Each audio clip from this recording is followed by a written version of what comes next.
Good morning, everybody. Thursday, August 27th.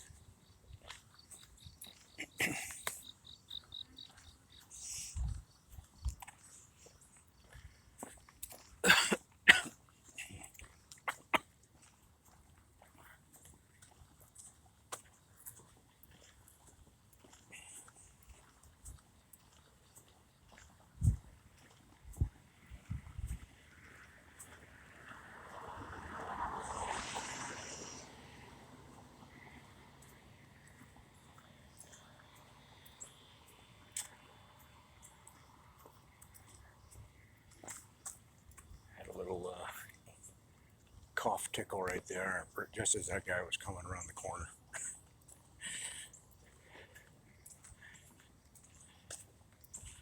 It's like,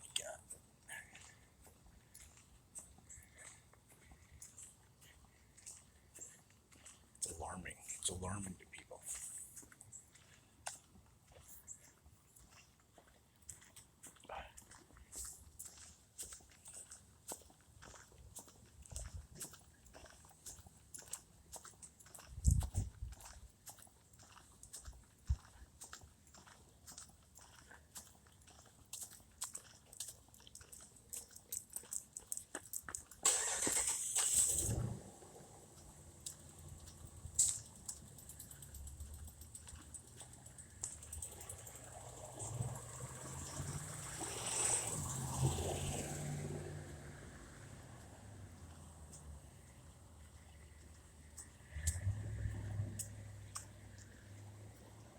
Right before I came to Ohio, what was the name of that town? Monrovia. I was in Monrovia, California.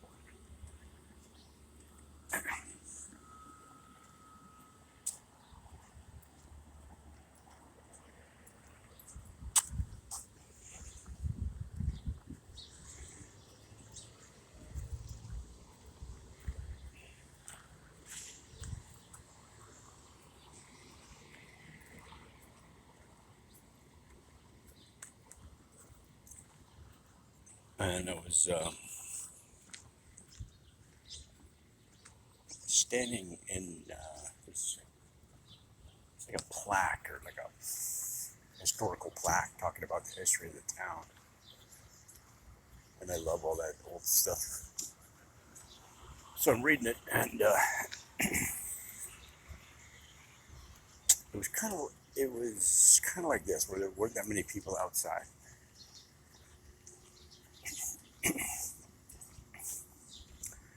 I'm reading this plaque. Monrovia was established in blah blah blah blah, that kind of thing.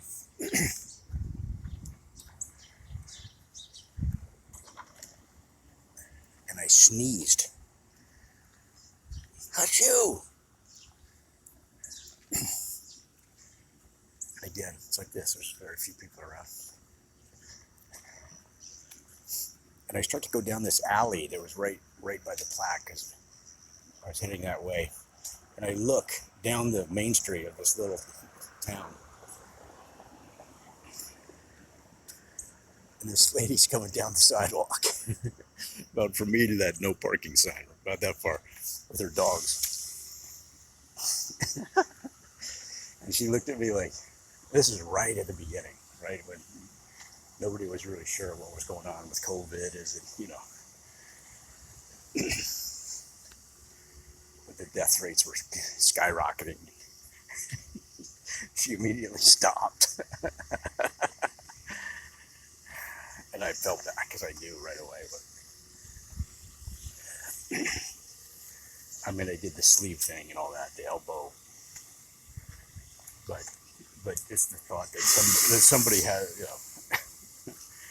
somebody is coughing or sneezing. It's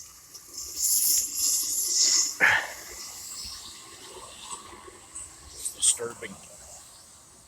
It's alarming. It's concerning.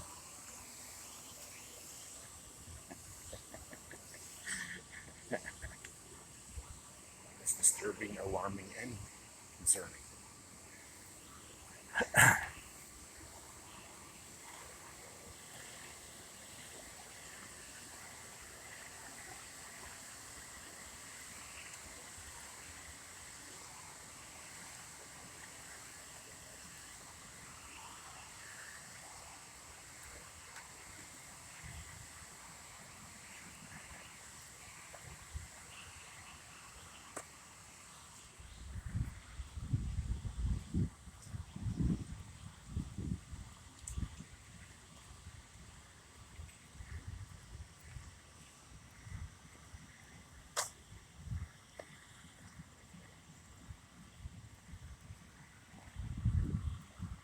supposed to rain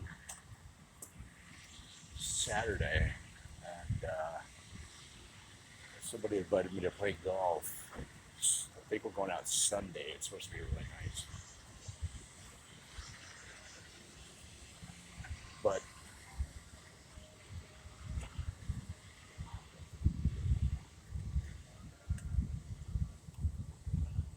no, this is just my paranoia about LA golf. With a group like that, in other words, I think there's 4 people.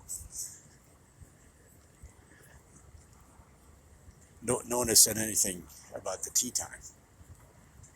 Like, yeah, and I get during normal times in LA, and I don't know what their story is now.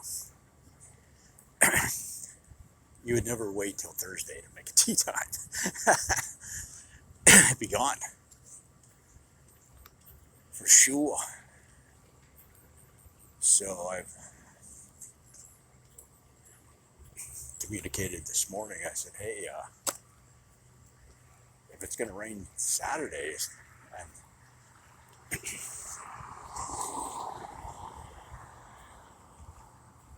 well, I claimed ignorant. I don't know. I don't know what's going on in Ohio or Columbus, but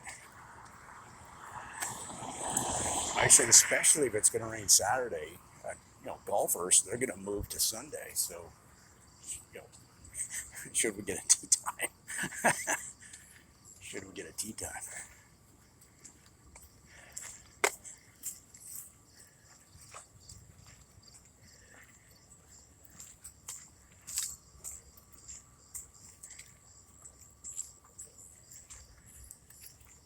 But it might not be any problem at all. I have no clue.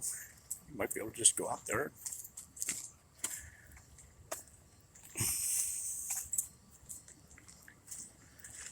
I looked it up on the Columbus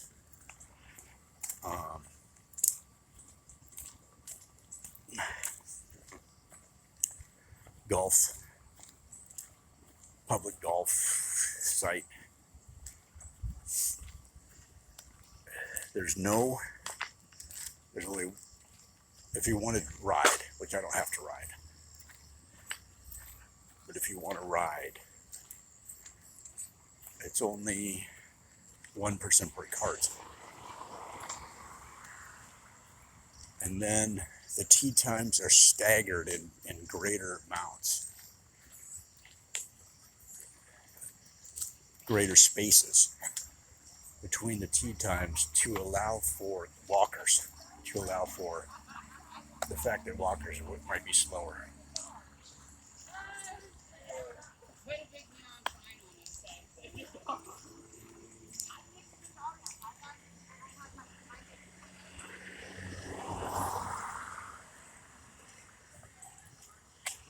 They have these electric bikes now here in the. It's good to know that I keep forgetting that this station is here, but anyway,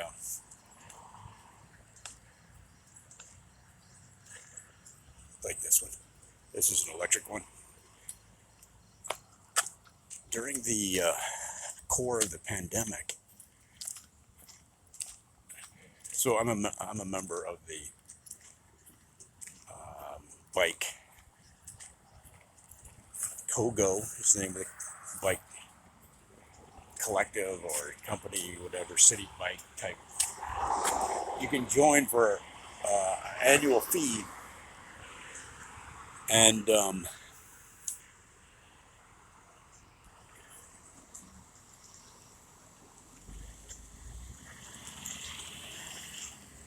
it's $7 a month, something outrageous.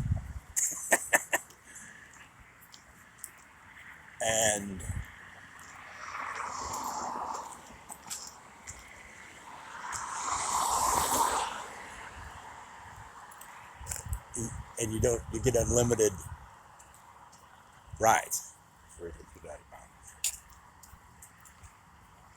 And so for some reason, I knew that you could also get it through the Lyft app. Like, I didn't know what I was doing, so I was a member, but then I'd get the bike to the bike rack, and I would use my lift app to take out the bikes, figuring, I don't know what I was thinking, like it would just know that I was a member, that I was a subscriber, I don't know what you call it, to the bike system, yearly member. And it got to the end of the ride, and Lyft app said, yeah, it's free. We're giving bike rides for free during the till further notice during the pandemic, like March, April, May, right through there, June, July. So okay, and then they charged me one day, and I was like, oh man. So okay, I'll use my membership now.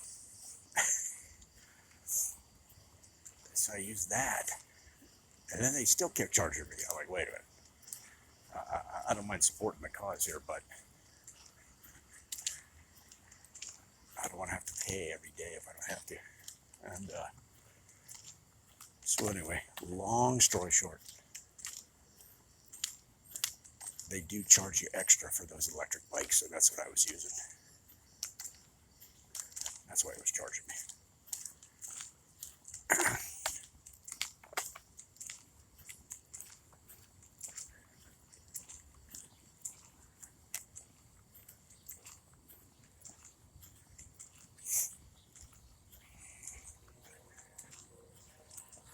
It hasn't been really humid too much. Well, actually, depends on the day, but let's say 6 to 7 out of 10 days. Last 10 days have been low humidity for Ohio.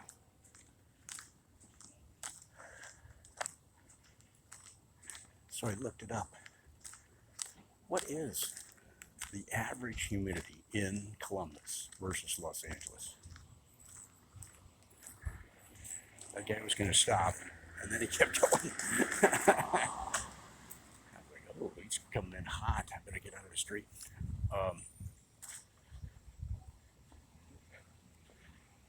During the entire year, what's the average humidity? Now, I didn't do a deep dive on this. I just looked at the first couple of references.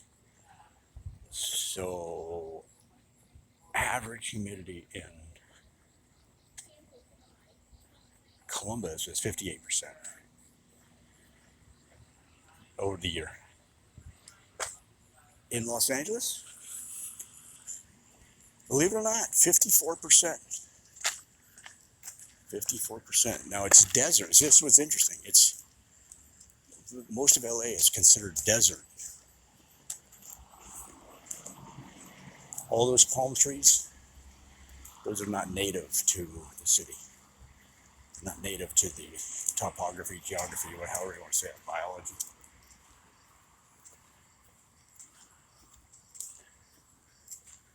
That's a lot of palm trees. There's like 100 different types of palm trees in LA, Southern California. It's amazing how many different ones there are.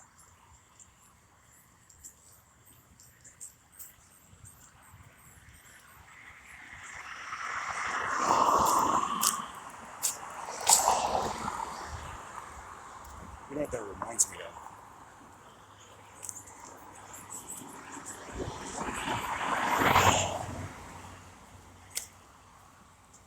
Somebody the other day said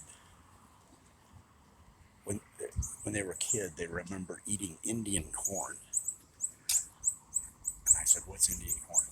She said it's corn that has different colored kernels.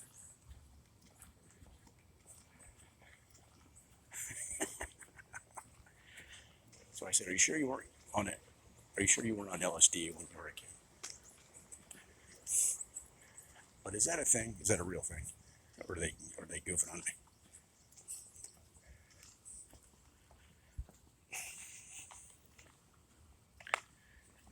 goofing on me.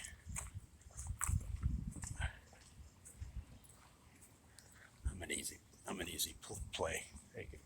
I believe anything.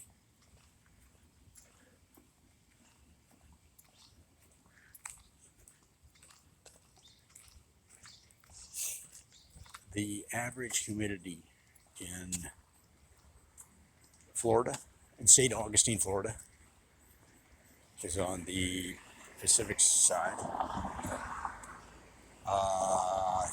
75%.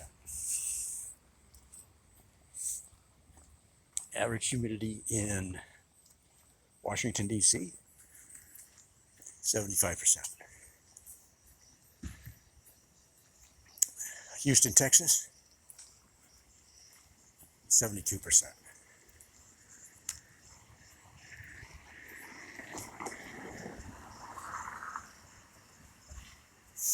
That's humid.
Up on the curb, man.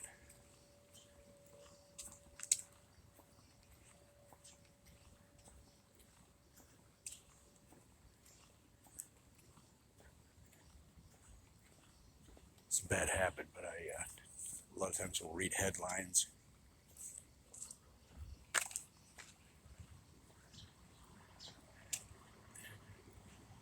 And unless it's really compelling, I don't want to read much farther.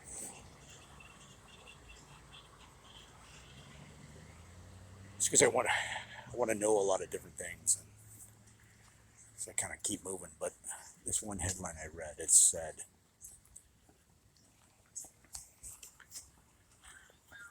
that air conditioning is on the rise throughout the world because it's getting hotter. More people are using their air conditioning. The air conditioning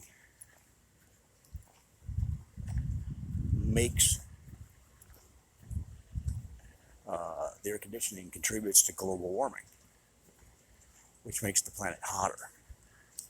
So more people use their air conditioning.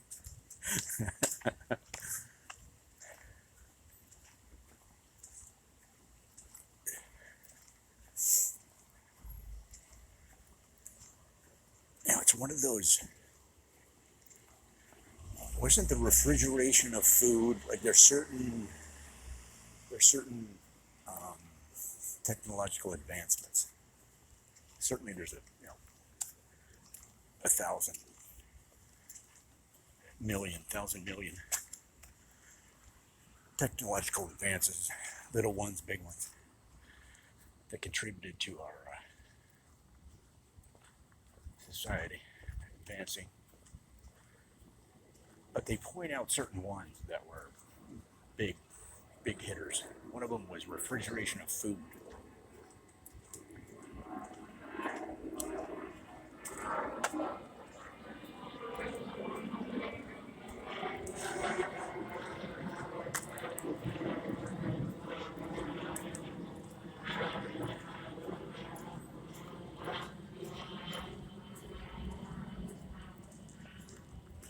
And one of the other ones was air conditioning.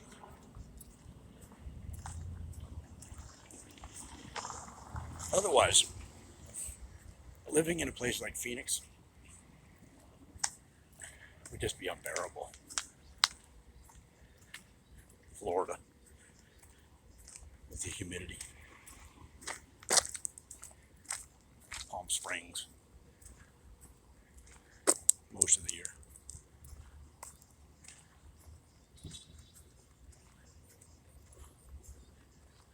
A lot of the South, a lot of the country in the summer. But so it's a good thing. It's a good thing. It's also killing our climate in little ways. Parking guys on the job.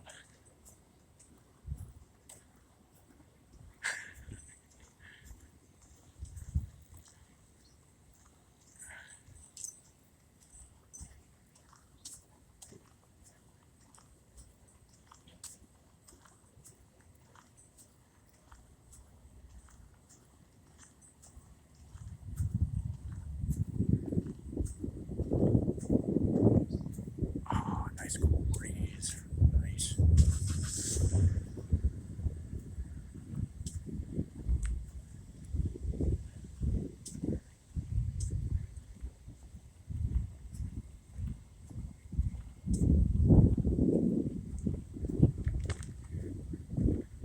How big this campus is, man. It's just enormous.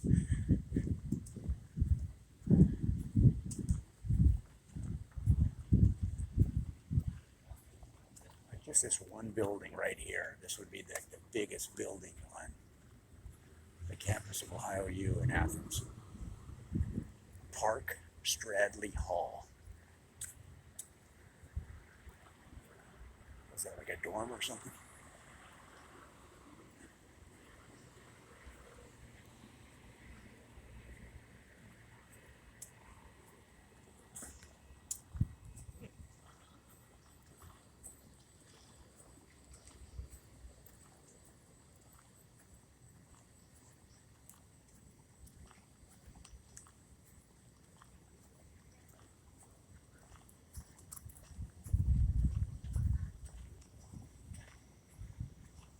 I was looking at my resting heart rate over the last like 12 months. It is kind of interesting.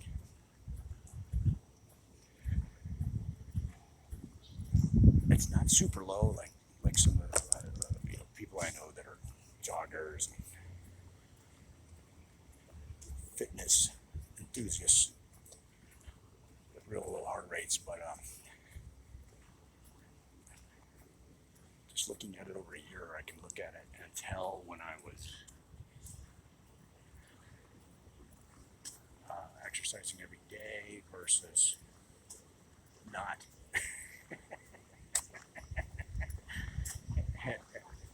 Actually doing the work versus not doing the work. What's down here? Well, this is the back of it's like a little courtyard right here. What is this? Yeah, it's like a little courtyard. Dumpster. So when the pandemic, when Corona hit,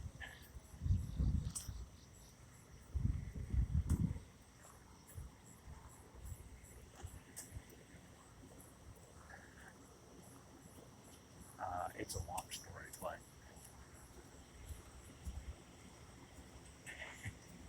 it's kind of a funny story actually. But it's funny, tragic story. But anyway, I couldn't. Once they closed the gyms in Los Angeles, in California, Well, I guess it's Los Angeles.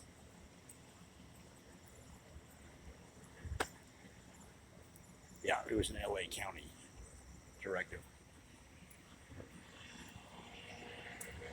Um, I couldn't work out. Let's see if I can beat this truck here.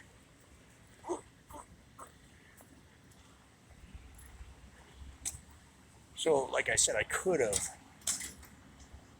You don't need a gym to work out, but I just said, nah, screw it. I'm just gonna work. I'm just gonna till this Corona thing plays out. I'm just gonna work. That's a true workaholic, right there. Oh, excellent. Pandemic. Now I can work harder. So you could see my resting heart rate go up during those months. It's kind of interesting. It doesn't. It's not a lot, but you can see it.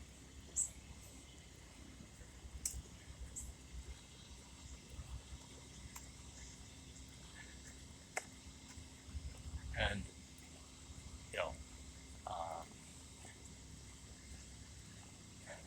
the last, I'd say, well, let me see. So in August, it was.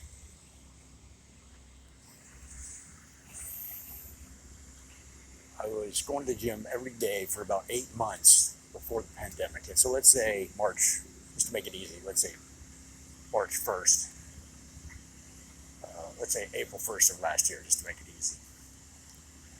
So what about August? So about this time last year,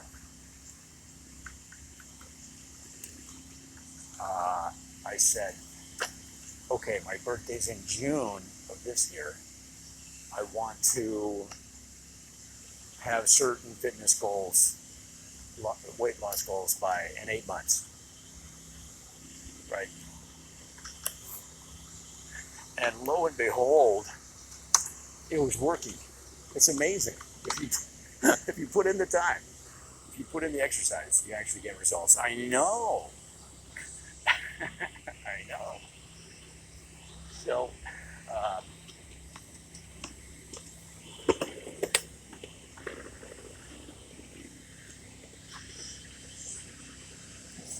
so what was that? What was that exercise? It was just walking. I would just go to the gym and I'd use the treadmill for an hour. So the whole plan was just show up every day. Like that's step one. Just do it every day. It's like in advertising and marketing, we would say MVP, minimally viable product.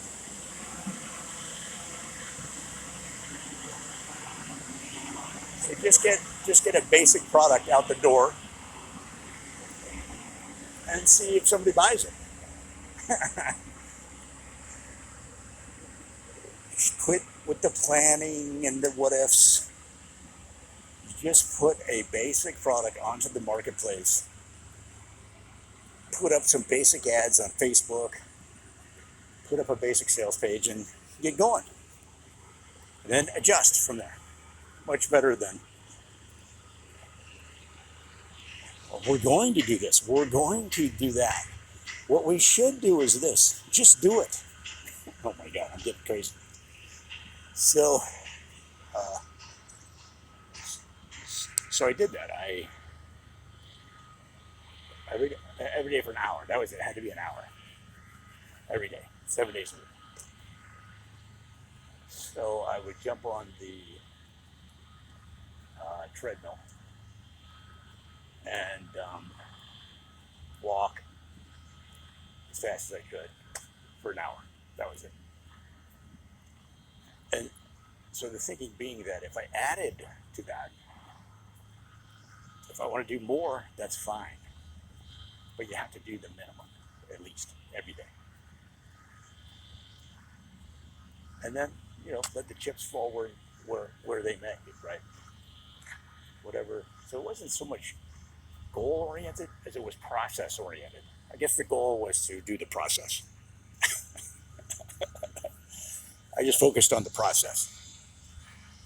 They don't even have, this is at Planet Fitness, they don't even have scales at Planet Fitness. So I didn't even know. I didn't have a scale at home. I didn't know what my weight was. I didn't know any.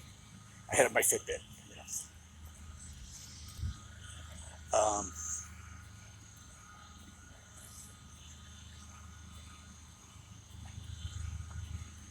So the problem with that program, which is great, and that's what I did. That's exactly what I did, and I completed that process goal.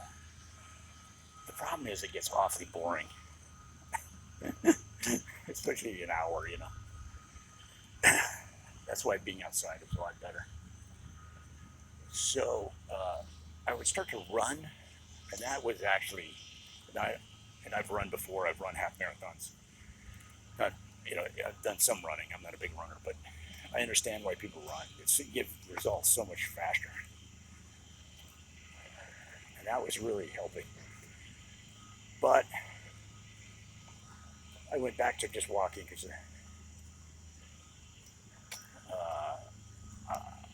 the running, honestly, running on a treadmill kind of terrified me a little bit because I'm a klutz.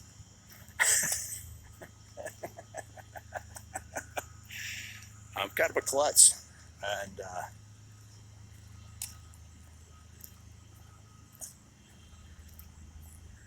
I just had this fear of going down and like hitting my head on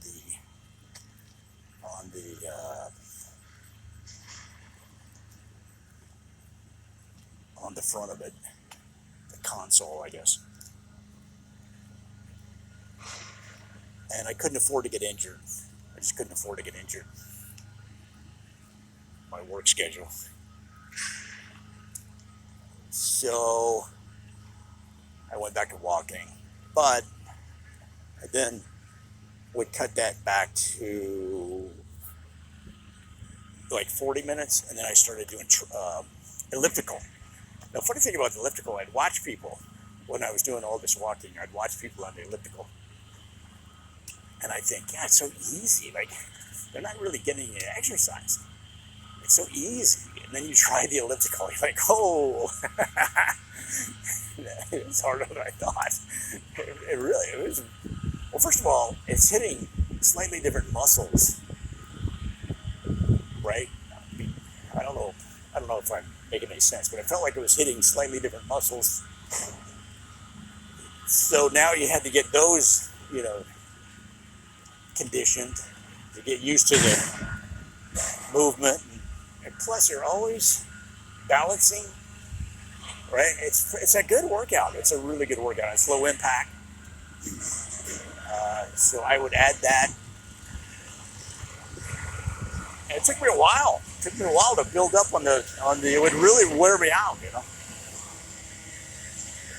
I thought it was so easy.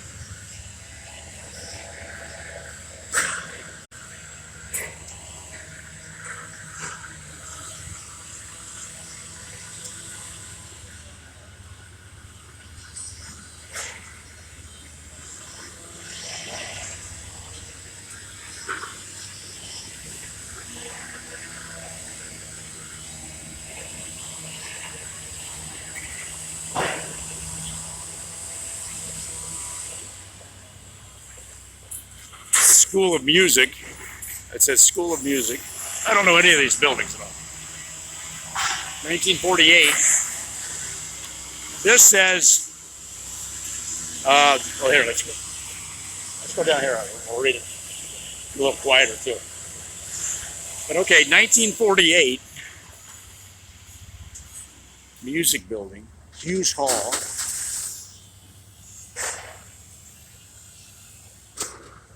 I wonder how many Ohio State band members took classes in there. Probably every one, right? Do you have to be a music major to be in the Ohio State band? I love these little buildings. It's so fascinating.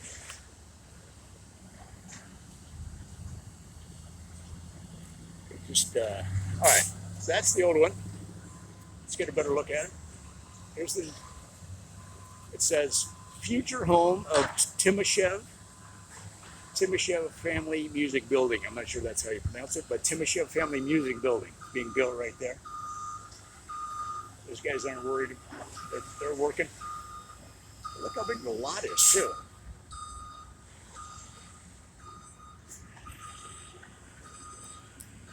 Huh. And this is the old building right here. Here, let's see. Let's see where we are here. You are here. Hughes Hall. Yeah, we just went. We went right through. Blah, blah, blah, blah, blah, blah, blah. Look how big this campus is. Oh, my Lord.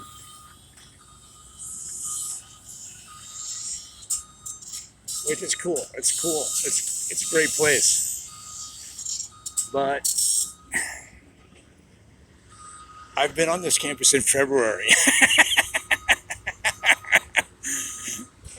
Oh man. not just this campus, but in Ohio in February. Oh my Lord. Wind whistling, sliding on the ice. Makes you strong, man. Makes you strong. It's not like those weak Californians. Oh, here you go. This building is. Stillman Hall. Okay. Justice, freedom, democracy, knowledge, experience, and happiness.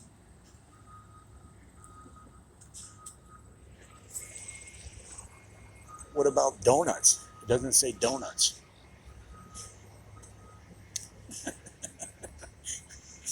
That'd be funny. That'd be funny if it actually said donuts.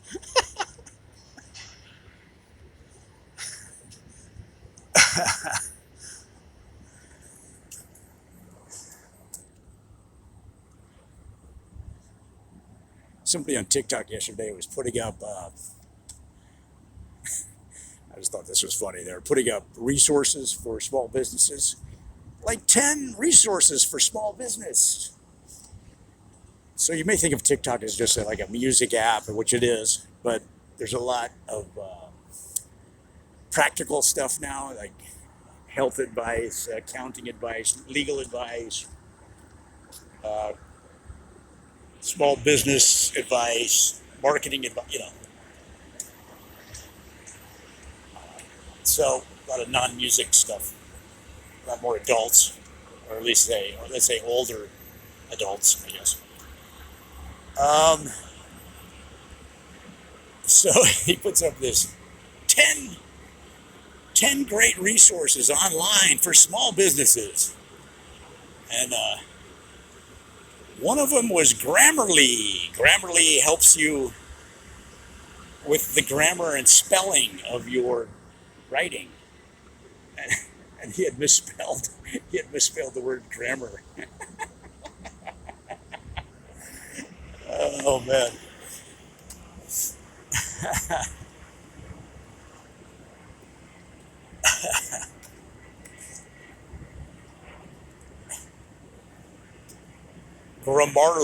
Grammarly. Are you having problems with your grammar?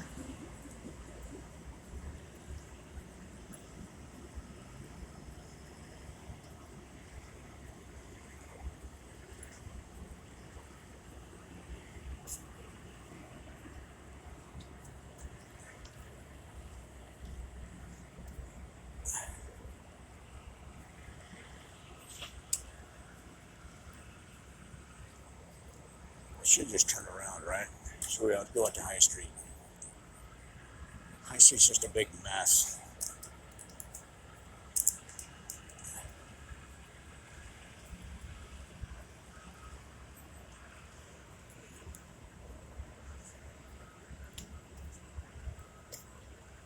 Could really use a bicycle on this campus, right? But then you risk it getting stolen. These bikes get stolen worldwide, pretty commonly. So then you could bring your skateboard. That makes a lot of sense. But then you got to carry it with you to class.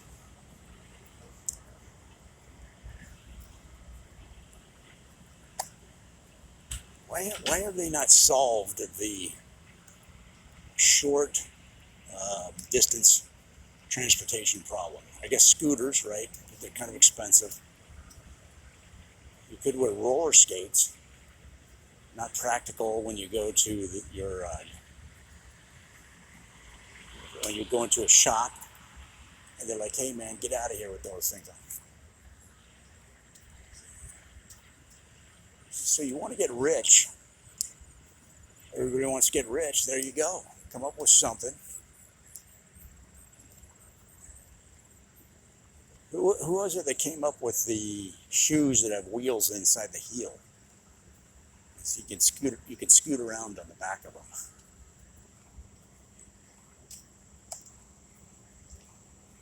You see your kids have those. That was a pretty good idea. How come that didn't take off?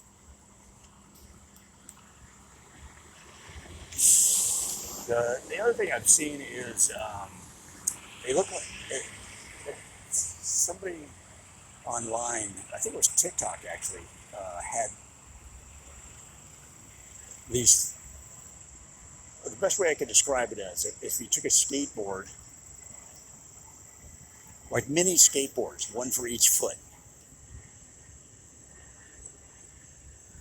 And so your legs have the freedom of movement, right? And you just step on them. So it's just like a skateboard. Now, this guy was really good at it. He could, and so they're easier to step off of than a skateboard. Skateboard, you step off of it, and of course you have to either grab it or, there's the danger that it keeps rolling. But these little mini single foot skateboard deals. No game in sport or life is ever over until the last fraction of the last second of clean fighting effort has been registered. The Ohio State University Monthly, John Wilce, 1921. It's kind of cool. So this is what they need more of. This is what I'm talking about. This is what the university needs more of. I said art, but this kind of stuff is great. Just because the campus is so big, and I understand that, it costs money, and it's a state university, and they have to show practicality, I get all that, but the campus is so big, it needs some visual interest. Site of Ohio Field, 1903 to 1921, where Charles W. Chick Harley, All-American halfback in 1916, 17, and 19, performed those feats which made him an Ohio State football legend and sparked the public enthusiasm which led to the construction of Ohio Stadium. So Chick Harley, let's see if they have it over here. It's an amazing guy. Let's go back here. Was that him? This guy was an amazing guy. So just what it said on that sign. Oh, it's starting to rain. Oh no. I don't see it on that side. No. The guy was such an amazing player that he was generating all of these crowds. And I guess right here, this is the original Ohio Field right here. Let's see.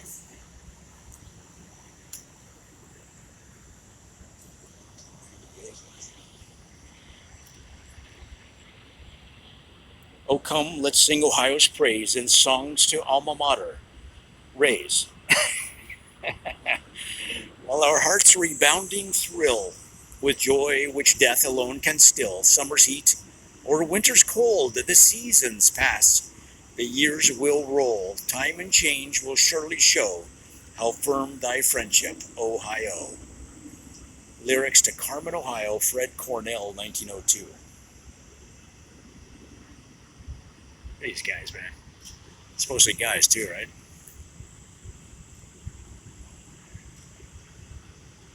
Look at this dude. He doesn't look happy. He's holding his. He's like, it's cold out here, bro. Take the picture. But look out with the capes and everything. Very gallant. But this Chick Harley he would play most. I think in those days they played both offense and defense, and he was good at both. Like a star, like an unbelievable player. This might be him right here. Let's see.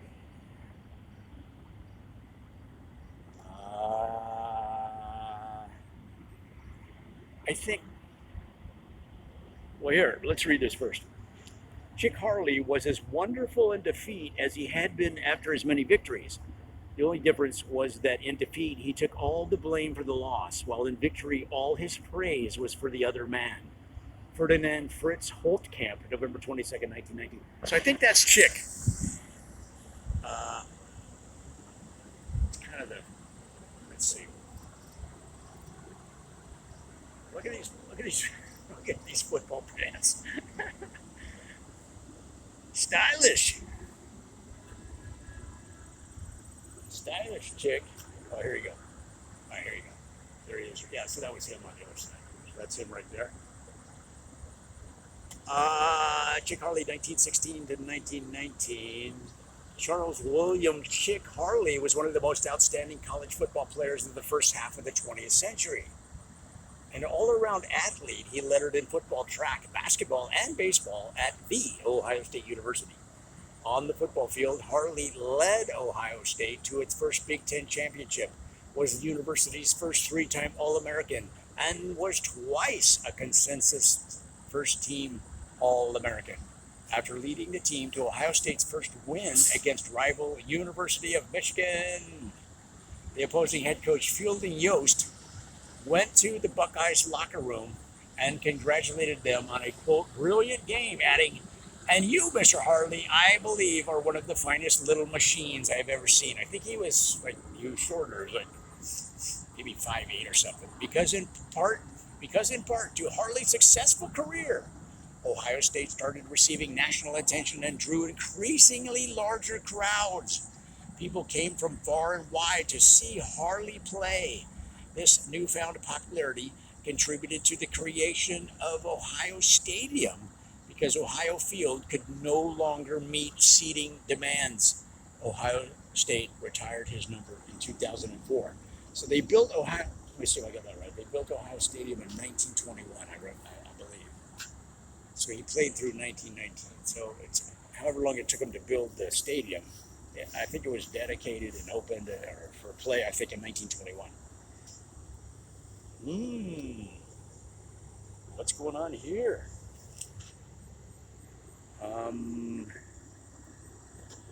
What is this?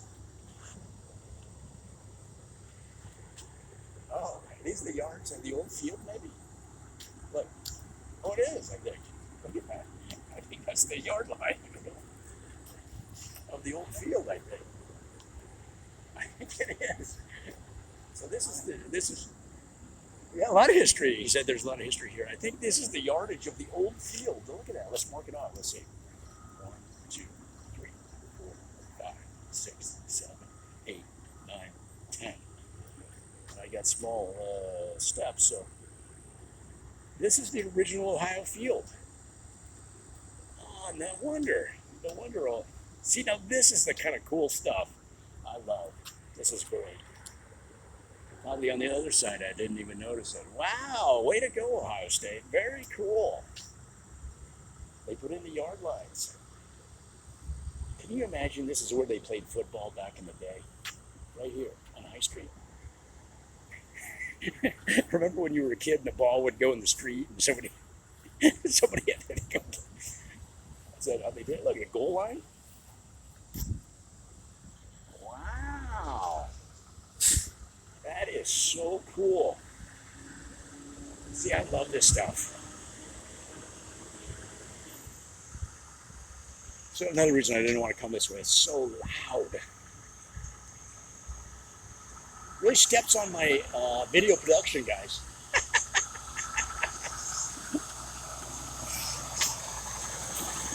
Whoa! You see that? Things are coming down. Yeah, yeah. Things are coming down, man.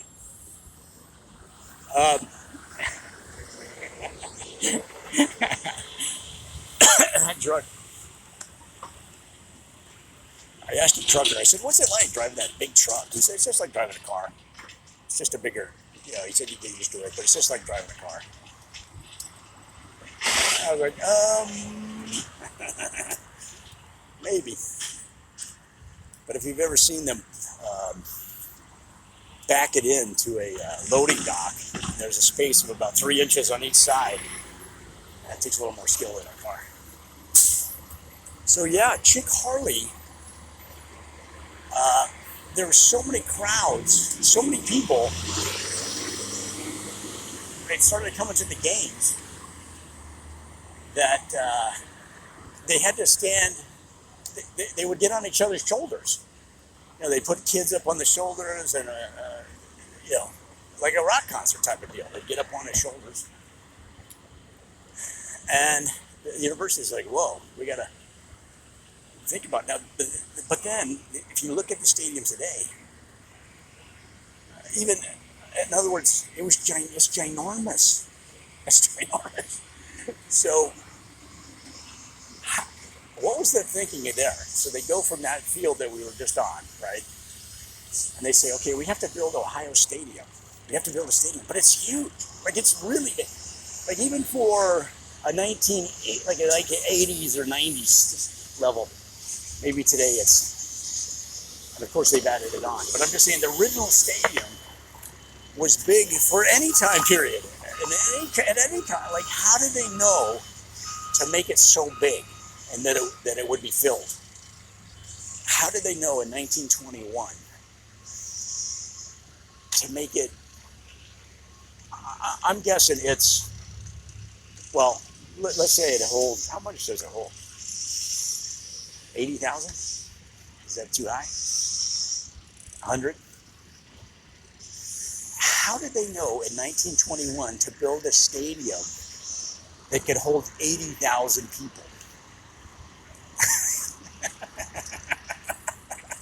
Right? And then what were those early crowds like? There was no pushback on that. No one said, "Wait a minute, we love Chick Harley, but we're getting probably 10,000 at a game in 1919, and you want to build a stadium for 80, right?" But it totally worked out. It's kind of an amazing story. It's just, I don't know. I find that fascinating. And when you go there, it's ginormous. Now, the Rose Bowl was built right around that same time period, like 1919, 1920, right in there, I think. What's interesting about the Rose Bowl, it wasn't originally attached to any school. The city of Pasadena, I might have this all wrong, but I think that's it. Notice how I qualify everything, just in case. I think the city of Pasadena, what was happening was the Rose Parade was getting really big and really popular. And so the city said, we needed an event like a place to have events. And so that could be sporting events, that could be, any kind of, or we need, audience style events, entertainment, whatever. But again, it's 1918. Like, how did they know? The Rose Bowl is the same. It's huge. The original Rose Bowl is really big. I don't know. This seems interesting to me. They made them so big.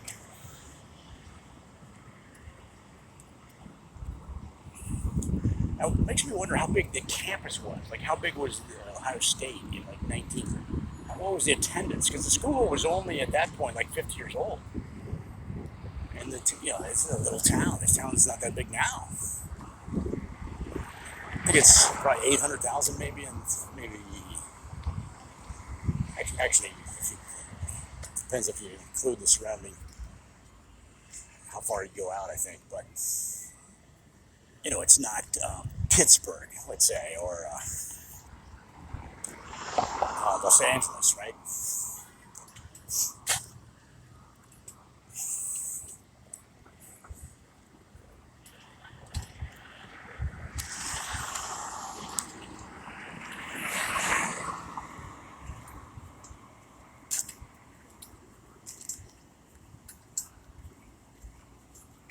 And it's fun. It's fun to go to an Ohio State game. The one thing I liked about Ohio U, and maybe this is the Gemini in me, I had kind of a split view of it, because what was kind of cool about Ohio University is you could just, there's no hurry. You could get a seat, as a Mid-American Conference. It was competitive, but it's not Big Ten football.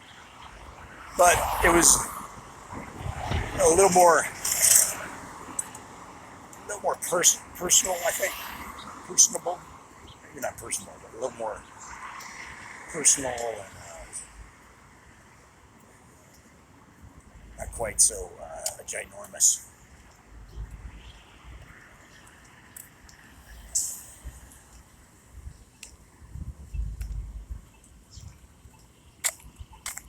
Trust Fauci. Look at this.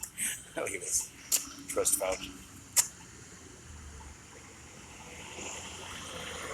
I think it's so funny. The guy's been a leading epidemiologist, a leader in that field for like 60 years or something like that, 50 years. And these people on Facebook questioning him.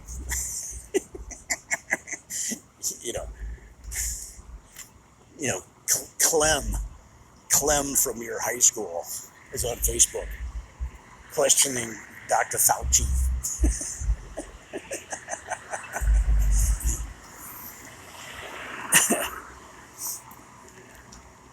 Go to my Twitter. Go to my Twitter this morning. I just posted a link that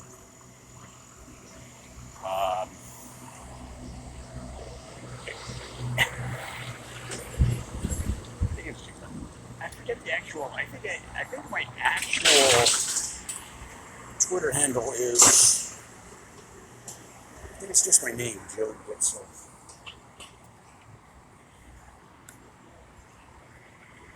Like in those early days of like MySpace and Friendster and all that, I would put in as my name, as my username, I would put in J Ditzel. And I think that's what it's not what it is now, so you think I'm giving him big security vectors, no, but I think that might be. But anyway, if you search Twitter, you'll find my Twitter. So I posted a link. It's to a story that said China warns about a new virus, a new, more deadly virus. More deadly, right? Let's go this way. So I didn't even read the article. I just posted it to Twitter. I said, say what? Actually, I checked to make sure it wasn't some kind of bogus, spam type of site. It looked like a legit, I forget now what the site was. But uh-oh. Losing power, guys. Go check that out, man. Go check that out on Twitter. Just posted it this morning, or maybe it was last night. I don't know. It's hard to tell. A new, potentially more deadly virus might be coming out of China. What the heck is going on in China? What do you got? Why? Why does everything, every virus, it seems like, nothing is coming out of Australia, right? Why? Or other similar, like Russia, right? I've never heard of a virus coming from Russia or Vancouver. How come there's not like a Vancouver, right? It's kind of amazing. All right, listen, I'm running out of battery, so I'm going to kill this. Talk to you tomorrow.